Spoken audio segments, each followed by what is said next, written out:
Tu veux savoir quand les femmes ont perdu leurs droits en France? Ce n'est pas seulement en silence dans un foyer, c'est dans la loi.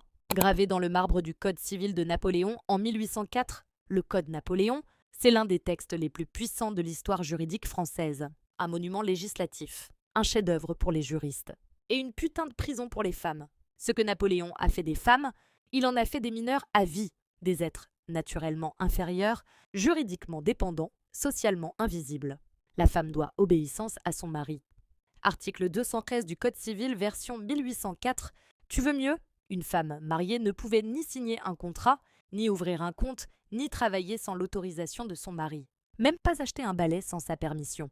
Elle, c'était un ventre, un utérus au service de la lignée masculine, un objet de transmission, un outil reproductif. Et en cas d'adultère, elle risquait la prison ou le bannissement. Lui, une tape sur les doigts s'il entretenait une maîtresse à domicile. Article 324. Les femmes. Propriété mobilière, grâce reçue. Le Code civil ne reconnaît aucune autonomie morale, politique ou sexuelle aux femmes.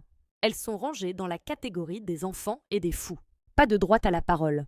Pas de droit à la révolte. Un bon mari, c'était un propriétaire bienveillant. Un mauvais, un tyran autorisé. Ce n'est pas une image.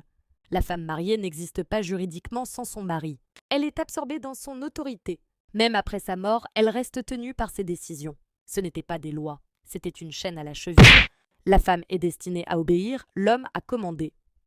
Napoléon Bonaparte, dans ses discours au Conseil d'État, et dire que certains le trouvent encore visionnaire, et aujourd'hui, on aime faire croire que tout ça c'est du passé.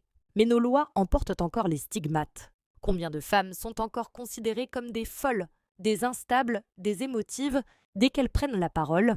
Combien doivent encore justifier leur divorce, leur célibat, leur absence d'enfants comme si elles trahissaient un contrat invisible? Ce que Napoléon nous a laissé, un héritage toxique, un modèle familial oppressif, un socle législatif patriarcal dont les échos vibrent encore dans les tribunaux, les discours politiques, les repas de famille. Le Code Napoléon, ce n'était pas juste des lois, c'était le manuel officiel de la domination masculine.